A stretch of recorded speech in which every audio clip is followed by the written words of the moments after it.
Giono. Voilà, donc pour démarrer cet hommage à Jacques Mény, je vais demander peut-être à nouveau, si elle le veut bien, Sylvie, de me rejoindre à la tribune.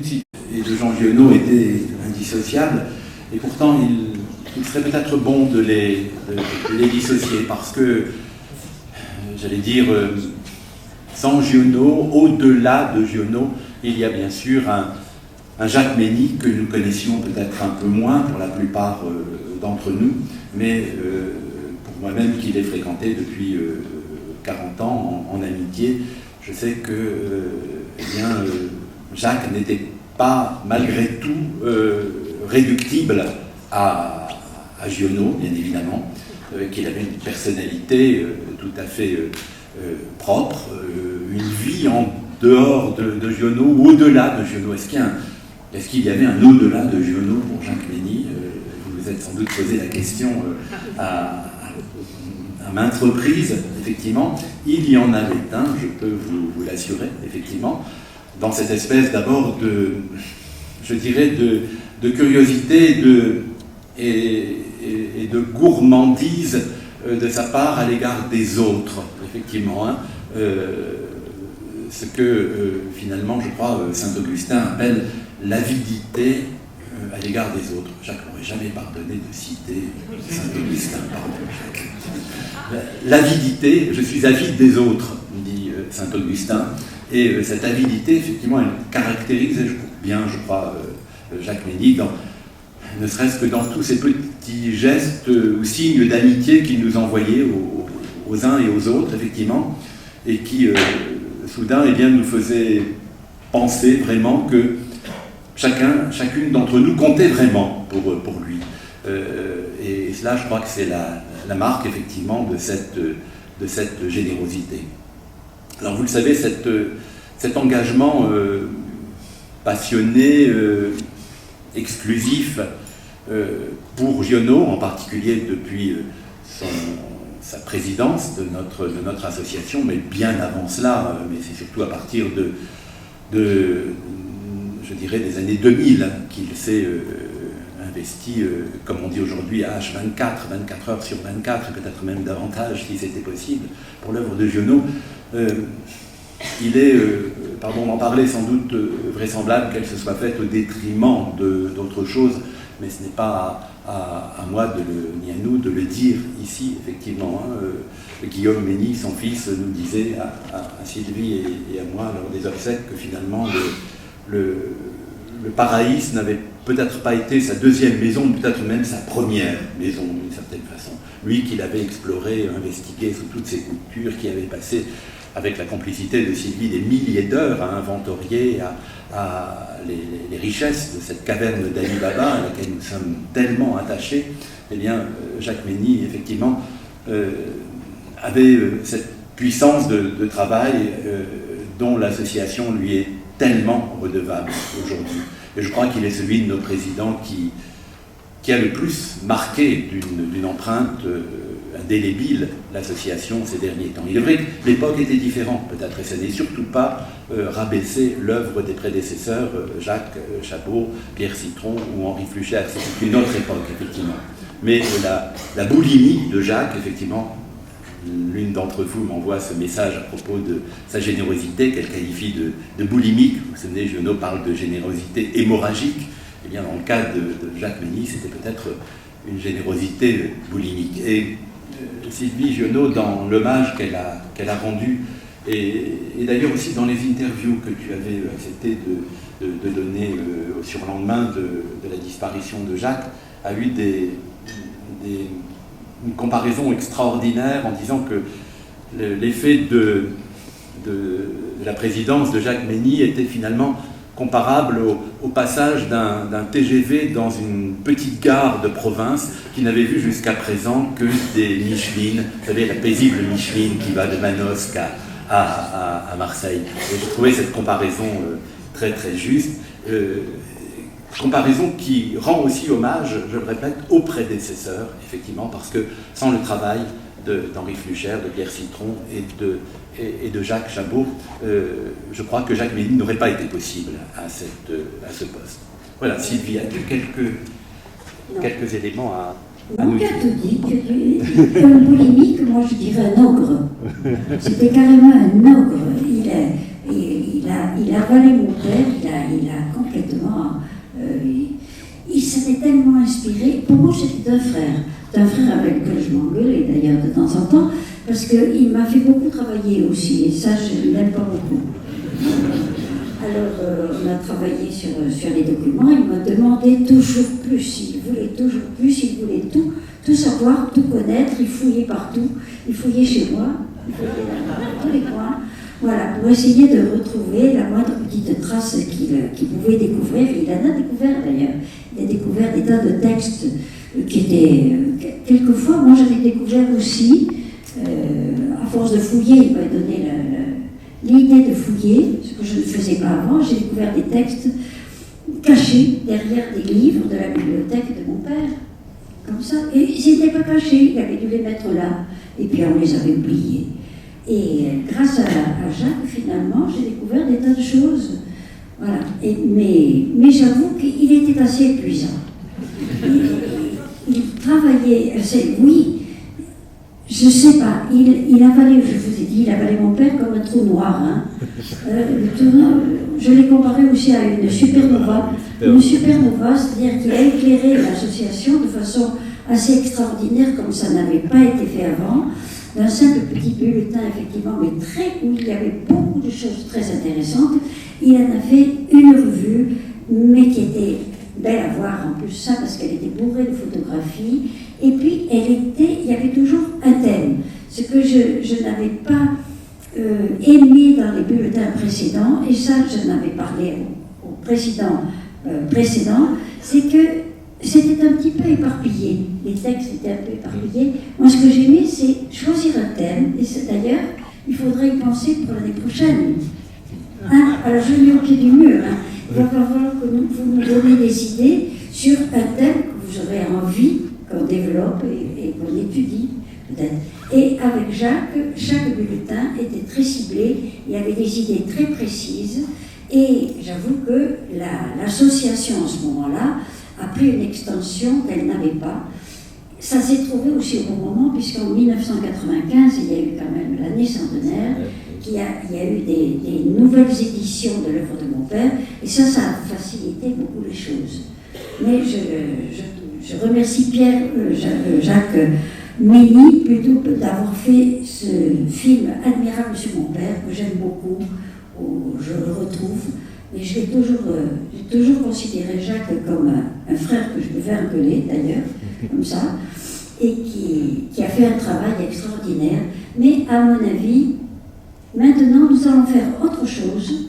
Ça sera différent, mais je crois que l'association va faire quelque chose de très bien aussi. J'ai un bon espoir, bien qu'il nous ait laissé quand même peu de textes. Il a tellement fouillé, il s'est tellement servi des textes de mon père, qu'il nous a laissé quand même une table assez rase. Il va falloir aller piocher un peu profond pour trouver quelque chose encore d'inédit. Voilà, en tout cas, pour Jacques, pour moi, est irremplaçable. Et justement, c'est parce qu'il est irremplaçable que nous allons faire autre chose. 8 jours à peine, donc avant son décès, nous devions le lendemain même, 1er juin, siéger tous les deux à un jury de thèse à Brest, à l'université de Bretagne occidentale, d'une jeune et brillante thésarde, Anaëlle Ropars, qu'il avait accompagnée, qu'il avait aidée dans ses recherches, comme il a aidé tellement d'autres jeunes chercheurs, dont certains sont parmi nous aussi, et j'aimerais bien aussi qu'ils témoignent. Et donc Jacques avait été invité à titre d'expert à ce jury de thèse à l'UBO. Il était bien sûr évident depuis déjà des semaines qu'il ne pourrait pas s'y rendre, mais nous avions caressé l'espoir qu'il puisse y participer en visioconférence. Il y tenait beaucoup, et c'est la première fois où, malgré la clarté de son élocution, un peu alentie seulement au téléphone, c'est la première fois que j'ai compris qu'il devait renoncer à certaines choses, et cela lui coûtait terriblement. Et il a eu il venait d'être réhospitalisé, et il a eu au téléphone des propos assez terribles que j'ai rapportés, mais dont je pense que ses amis doivent bénéficier. Hein. Il m'a dit tout simplement, effectivement, maintenant je dois lâcher prise et je vais rejoindre Michel. Voilà ce qu'il m'a dit et qui m'a hanté toute la nuit, bien évidemment, auquel je continue à penser, tout en pudeur. C'était sa façon de me dire adieu, puisque je ne l'ai ni revu, ni eu au téléphone, bien sûr, depuis. Je veux dire en tout cas à quel point, effectivement, il a aussi été entouré par sa famille et par celle de Michel, et à quel point nous avions eu aussi très peur pour lui, pardon de ces indications un peu personnelles, mais je crois qu'il faut mieux cerner la personnalité de Jacques, qui, comme je le disais, n'était pas réductible à Giono. Hein. Et nous avions eu très peur pour lui en 2016, à la disparition de Michel, son épouse, qui était aussi son point d'équilibre, parce que Jacques, vous le savez, avait un tempérament d'artiste, et à ce titre, les contingences et les nécessités de la vie quotidienne, il les oubliait souvent, et Michel était son pôle d'équilibre. Nous avions eu très peur à ce moment, effectivement, qu'il sombre d'une façon ou d'une autre. Il faut bien dire que c'est la passion Giono qui l'a porté pendant ces années-là, et encore dans ces dernières années. C'est cette passion pour Giono qui lui a permis cette résilience, comme on dit aujourd'hui.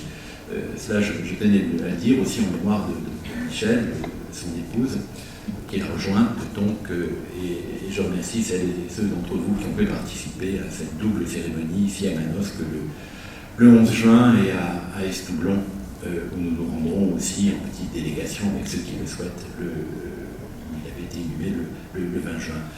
Alors, je voudrais témoigner essentiellement de la fin pour indiquer le courage qu'il a eu jusqu'au bout devant dans un état de santé qu'il a nié très longtemps, et où à la fin il a craqué.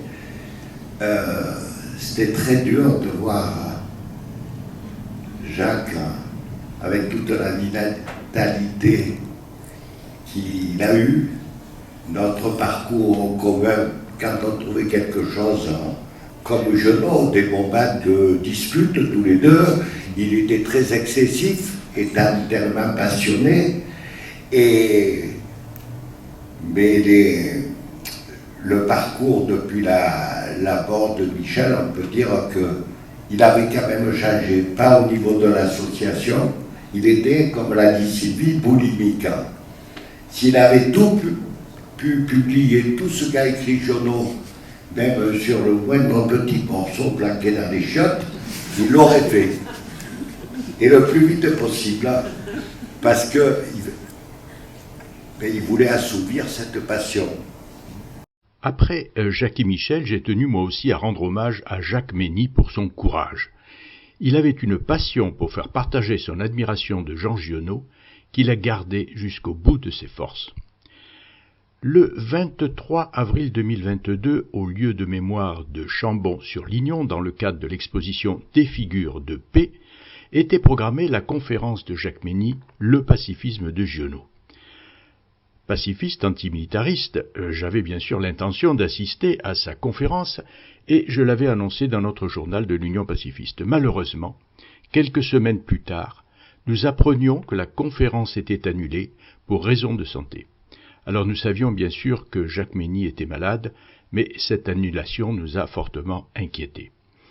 Et les amis de Jean Giono nous ont informés du décès de Jacques Mény, qui est survenu le 7 juin 2022. C'était bien sûr une grande tristesse et une grande perte pour sa famille, bien sûr, et aussi pour les amis de Jean Giono. Jacques avait su transmettre son enthousiasme aux fidèles de Jean Giono, et nous savions que son œuvre pourrait se poursuivre. C'est en 1995, à Paris, que j'ai rencontré Jacques pour la première fois. Son film « Le mystère Giono », produit par Arte et l'INA, était projeté en avant-première. Alors comme j'étais réalisateur à l'INA, nous avions été invités avec de nombreux Manosquins d'ailleurs, que nous avions eu le plaisir de revoir à cette occasion.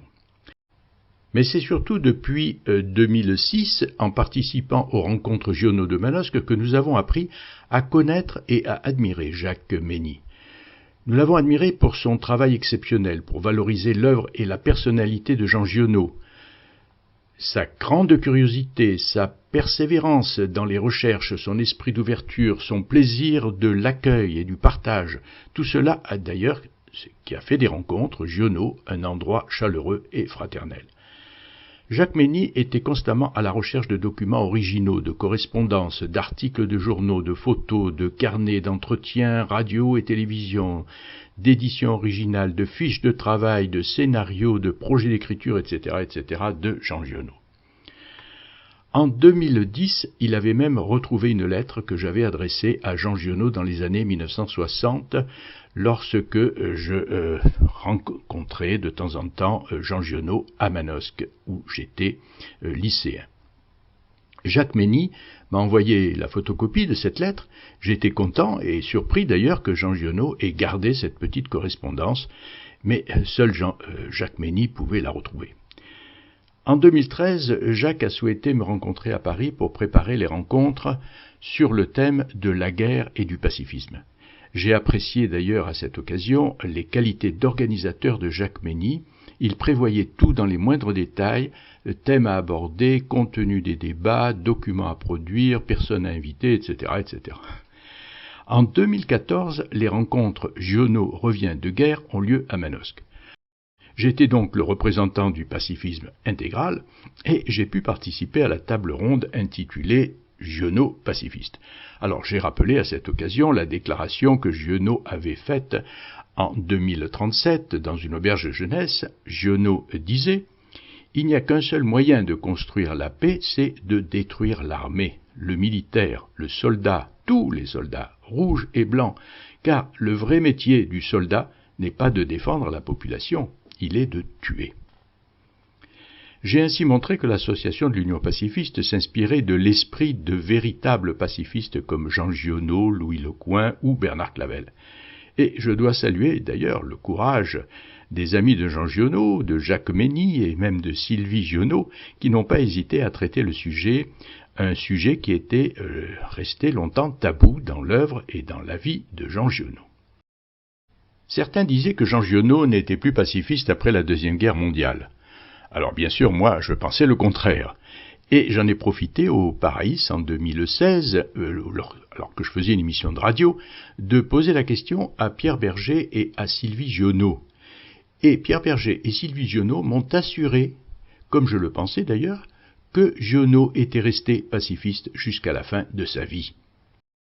En 2019, Jacques Mény était commissaire scientifique de l'exposition Giono au Muséum de Marseille.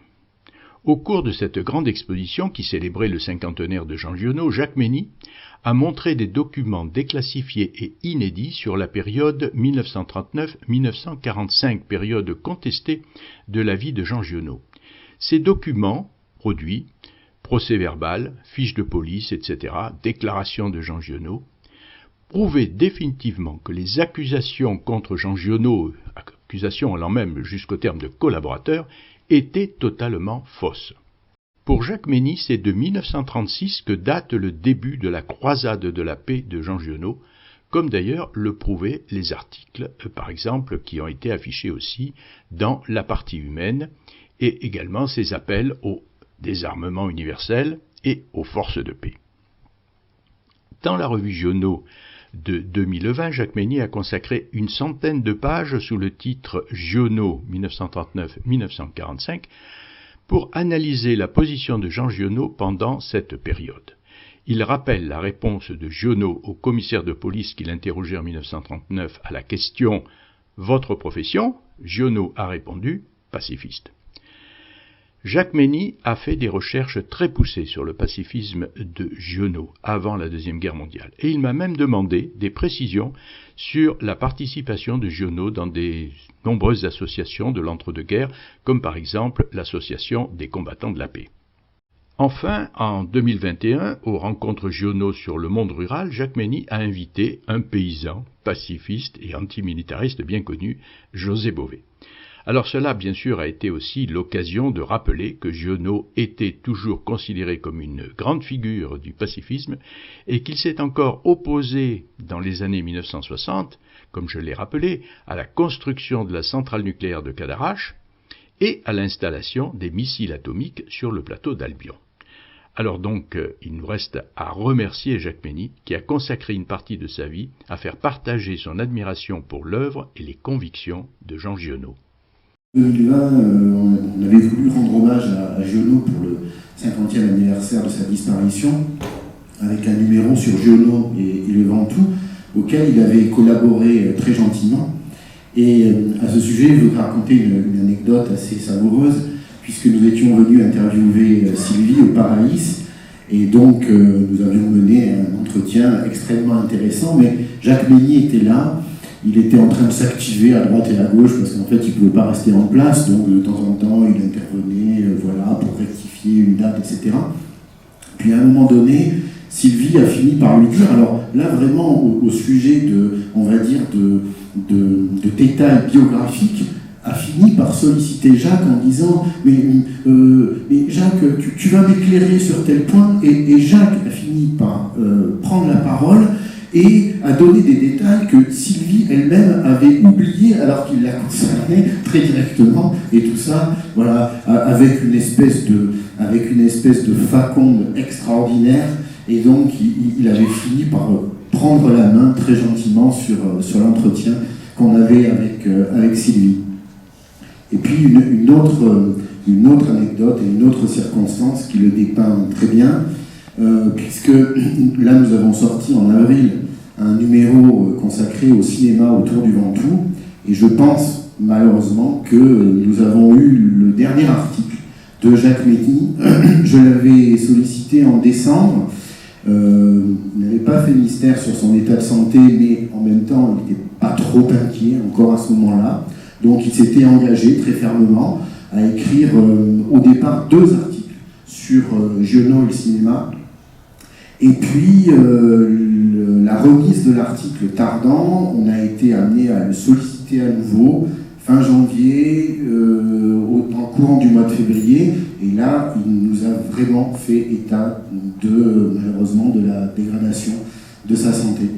Malgré tout, il est resté ferme sur son engagement, et il nous a envoyé donc un magnifique article, une synthèse extrêmement intéressant qui débordait largement le cadre de cette revue des carnets du Ventoux, qui n'est pas une revue spécialisée, et donc il nous a donné un très bel article qui s'appelle Albion, plateau de cinéma de Jean Giono. Je voudrais témoigner de son action qu'il a eue dans une société qui s'appelle la Société scientifique et littéraire des Alpes de Haute-Provence, où il était vice-président. Il s'impliquait jusqu'à faire les maquettes de notre revue. Je crois que là aussi, il faut dire, son action n'était pas uniquement gionienne, et il a apporté beaucoup. Bonjour, je m'appelle Françoise Morel, je suis adhérente à l'association, mais je suis aussi la nièce de Michel Aubert, et dont sa sœur est ici, Christiane, et que vous avez vu en photo tout à l'heure dans le garage de la maison forestière de Cadarache. Alors donc c'est un témoignage plus familial, bien entendu. Jacques est entré dans notre vie de la famille Aubert en 1988, je crois, à peu près. Et quand Michel m'a parlé de leur rencontre, ça avait été pour elle, bien sûr, un enchantement, et un enchantement grâce à la Provence, et surtout grâce à Jean Giono. Et donc nous avons fait sa connaissance, et effectivement, avant Giono, il y avait une vie. Et lorsqu'il nous a raconté à la fois son parcours personnel, il a fait du théâtre très jeune, dans les Vosges, côté à Épinal. Donc on a retrouvé avec Guillaume des photos de sa jeunesse, dont vous avez vu quelques-unes lors du diaporama qui a été présenté au Funérarium. Donc le théâtre, la Fémis, ça s'appelait pas encore l'IDEC, et ensuite il a commencé une carrière de réalisateur, et ce que j'avais appris, c'est qu'il a beaucoup tourné avec Sylvain Augier pour une émission de jeu qui consistait à reconnaître des régions, des lieux de France, dans le cadre des émissions de Théma et Océanique avec Pierre-André Boutan. Donc dans ces archives qui sont énormes, il y a tous les éléments de reportage, tous les repérages, tous les photos, des textes, des scénarios extrêmement bien classés, archivés, de tous les tournages auxquels il a participé et surtout qu'il a réalisé. Donc notamment un film sur Voltaire, il y avait Rousseau, la Loire, le Champagne, le papier.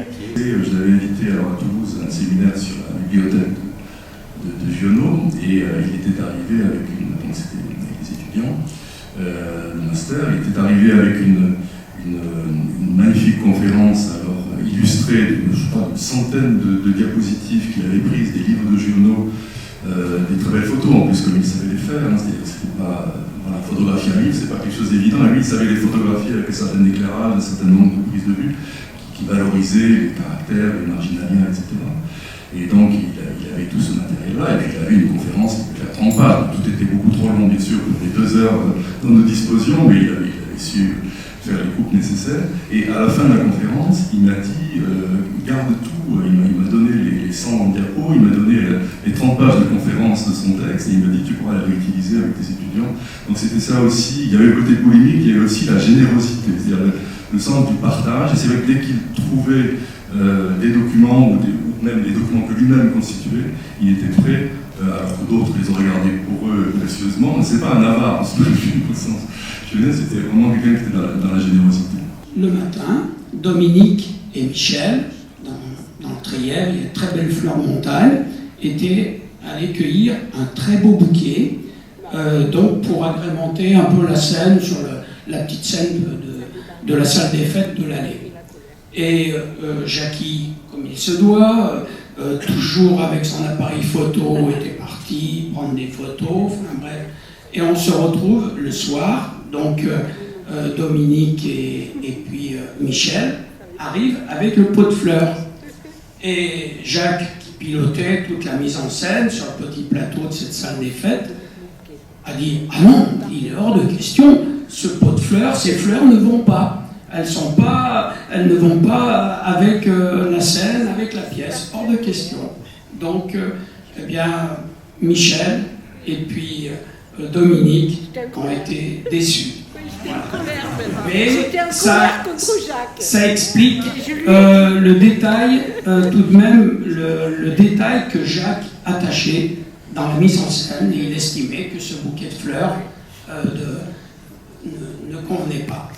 Moi, en fait, j'arrivais de Toulon et j'allais à Aix, et le TGV de Marseille était direct de Marseille à Paris, donc je changeais à Marseille.